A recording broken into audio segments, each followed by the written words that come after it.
njia ya Mungu, kutembea kwa uaminifu katika njia ya Mungu.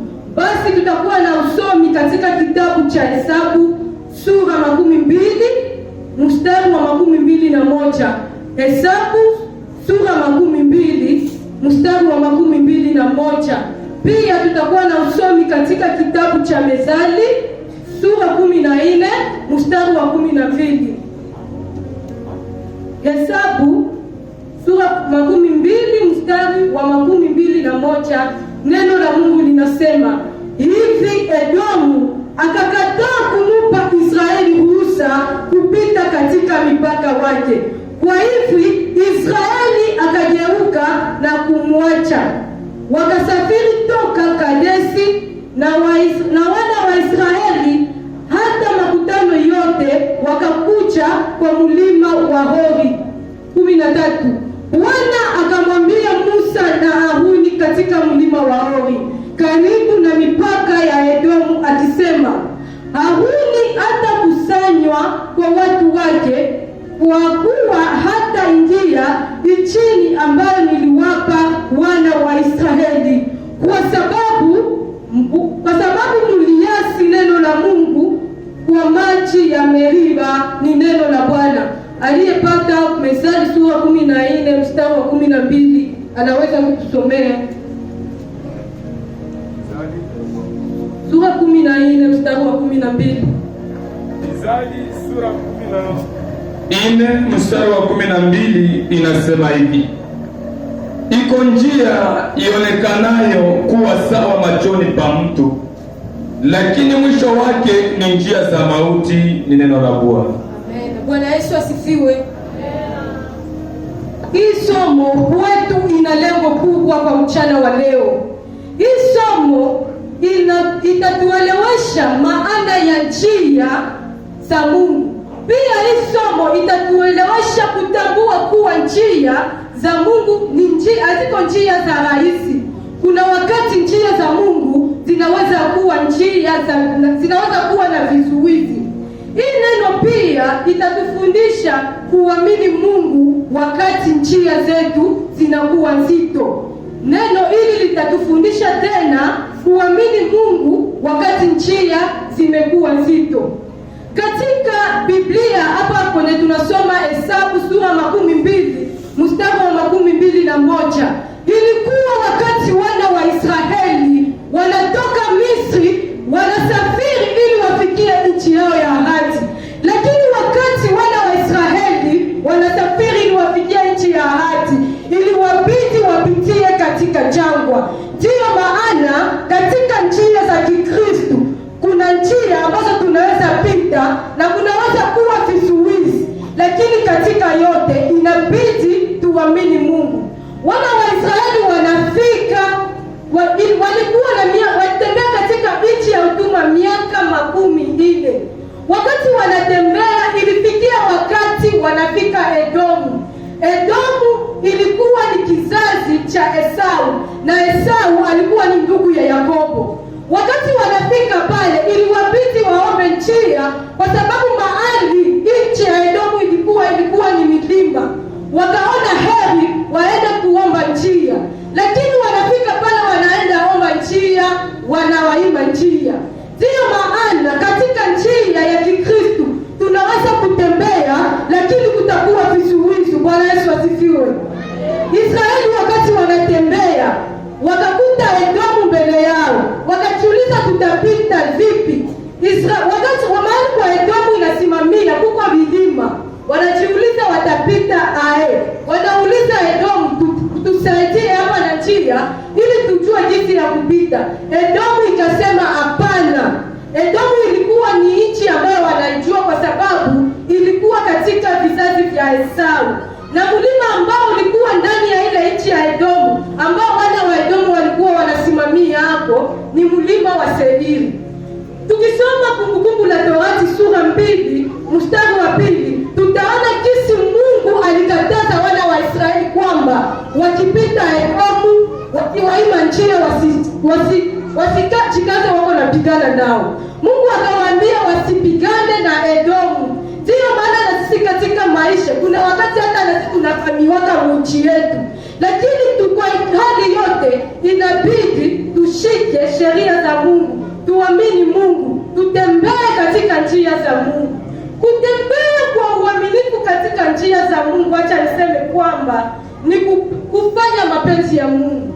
Wakati tunatembea katika njia za Mungu ni kufanya mapenzi ya Mungu.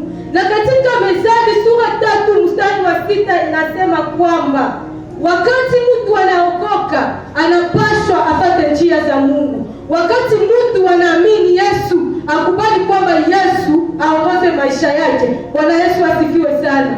Kutembea pamoja na Mungu ni kutoka katika njia zinazokurudisha nyuma. Unakutana wewe unaishi maisha ambayo unaishi ni maisha ya dhambi. Wakati unakubali kutembea na Mungu, achana na njia ambazo zitakurudisha nyuma. Waliookoka wanaendelea mbele. Waliookoka wanatembea kisi Mungu anachotaka. Bwana Yesu asifiwe. Kutembea katika njia za Mungu ni kutokurudi nyuma.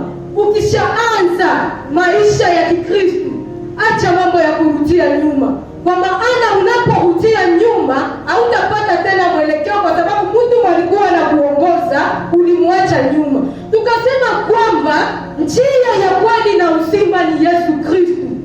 Njia ya kweli na uzima ni Yesu Kristo. Kivipi? Yesu ndiye anayekuwa na uongozo wa wanadamu. Wakati unajitia vitu vya vitakurudisha nyuma, utapoteza mwelekeo. Bwana Yesu asifiwe sana. Wakati unataka kufanya mambo yasiyopendeza Mungu, utajirudisha nyuma, kwa maana hautembei katika mapenzi ya Mungu. Basi tutaongelea jinsi ya kutembea kwa uaminifu katika njia za Mungu. Katika maisha ya mwanadamu, kuna wakati mtu anaanza njia ya Ukristo, lakini katika njia zake kutakuwa tu vizuizi. Lakini acha nikwambie kwa asubuhi ya leo kwamba unapoamua kutumikia Mungu, kutembea pamoja na Mungu, taka sana kutembea pamoja na Mungu. Na kitu ambacho kitatusaidia kutembea kwa uaminifu pamoja na Mungu ni kukubali uongozo wa Mungu. Wakati umeokoka, kubali Mungu kuwa Bwana wako, kuwa mtu ambaye atakuongoza katika maisha. Utasema utajiongoza wewe mwenyewe. Ukisema ujiongoze, utajikuta unapotea. Bwana Yesu asifiwe sana. Wengi walipenda wajiongoze, wakajitia mambo ya dunia, lakini hawakufanikiwa. Lakini kama unapenda uenende vizuri, ufikie mji wa ahadi. Mji wa ahadi wetu ni mbinguni. Wakati unataka kufikia mji wa ahadi ambao ni mbinguni, taka sana kuongozwa na Mungu. Mungu ndiye mwongozi wetu. Acha Mungu akuongoze katika njia. Usipende kufuata njia za kinyoka, njia ambazo zitakubeba katika jehanamu. Lakini taka sana Mungu akuongoze. Bwana Yesu asifiwe. Kitu cha pili ambacho tutaongelea, ambacho kitatusaidia kutembea kwa uaminifu katika njia za Mungu, ni kukataa njia za uongo. Ni kukataa njia ya kutupoteza. Wakati mtu anaokoka, haiko tena rahisi mtu akia kuambie kwamba acha nchi ambayo nikamata uende njia nyingine. Ila ukikamata inaonyesha kwamba haukuokoka na haukukomaa kiroho. Wakati tumeokoka, tuachane na njia za uongo. Umeokoka, shida kidogo wamekia kudanganya, aseme twende kwa mfumu. Mkristo mzima mwanaokoka, pale haitakuwa unaenenda katika njia za Mungu, lakini unakufuru Mungu, na unakufuru Roho Mtakatifu, Roho ambaye aliyekuokoa. Wakati unakubali kutembea katika njia za Mungu, taka sana kuacha njia za uongo. Tukizungumzia katika Biblia, kuna mtu ambaye anaitwa Ayubu. Ayubu wakati alikuwa katika dunia hii, alipata tatizo kubwa, mali yake ikaisha, vyote vilikuwa vikapita, akabakia ana kitu, na kitu kia zaidi akapata ugonjwa. Ayubu akabaki anateseka, lakini walikuwa karibu yake wakamwambia, ule Mungu unatumikiaka ni Mungu gani?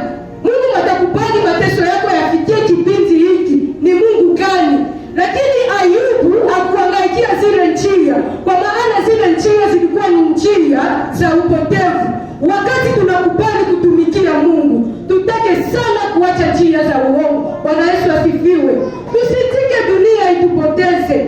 Njia za uongo ni njia zibaya, na wakati tunapozianza hatuendelee mbele, lakini tunarudia nyuma. Bwana Yesu asifiwe sana.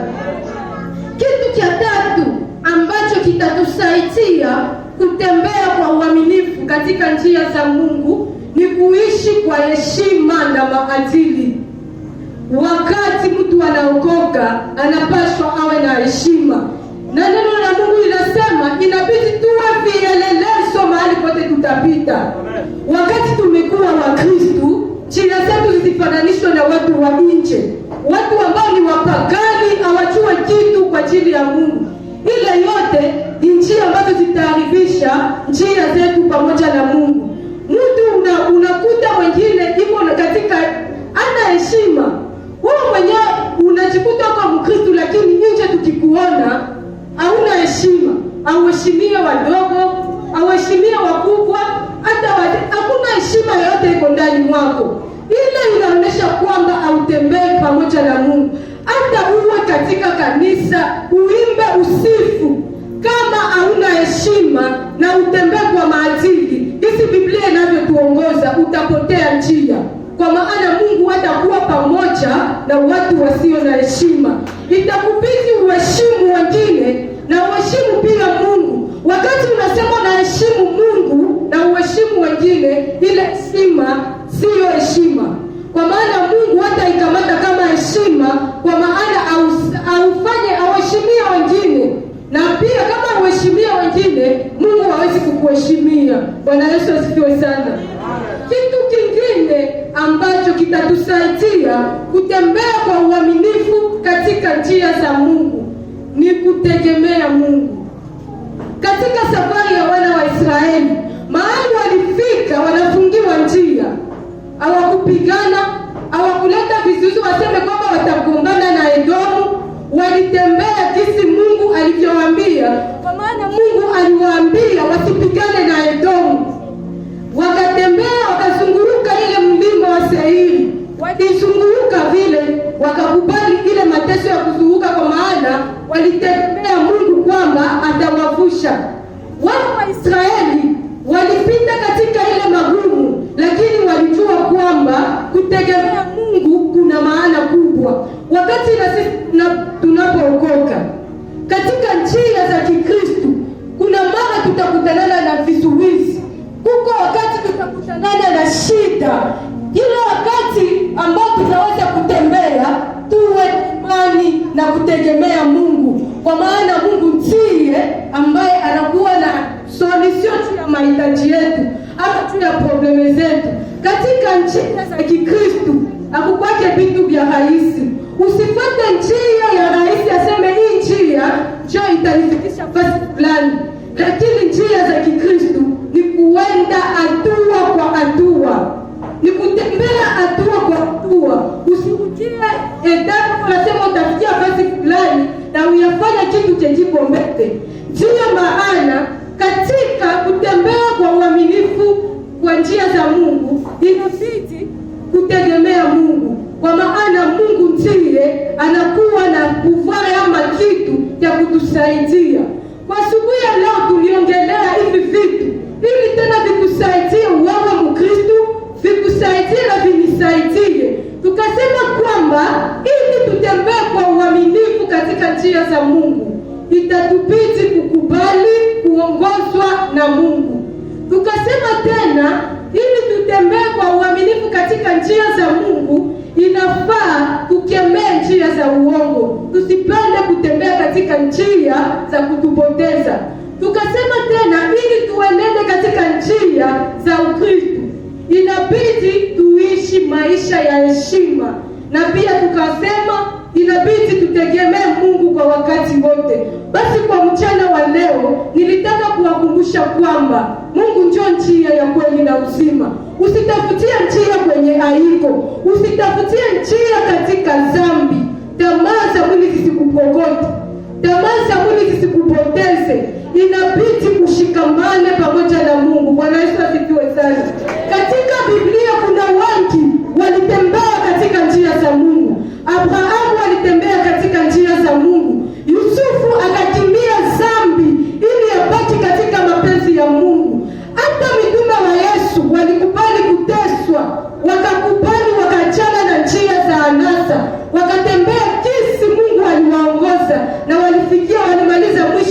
habari. Ingawaje walipitia mateso, wamoja walipigwa, wengine wakauawa kiolela, lakini Mungu alikuwa pamoja nao. Ndiyo maana kama tumekubali maisha ya Kristo, tukubali kutembea katika njia za Kristo, na tena inabidi tutembee kwa uaminifu. Hiyo itampendeza Mungu na tutafikia mji wa ahadi ambao ni mbingu. Basi Bwana Yesu wabariki neno lake na wabariki pia. Amena.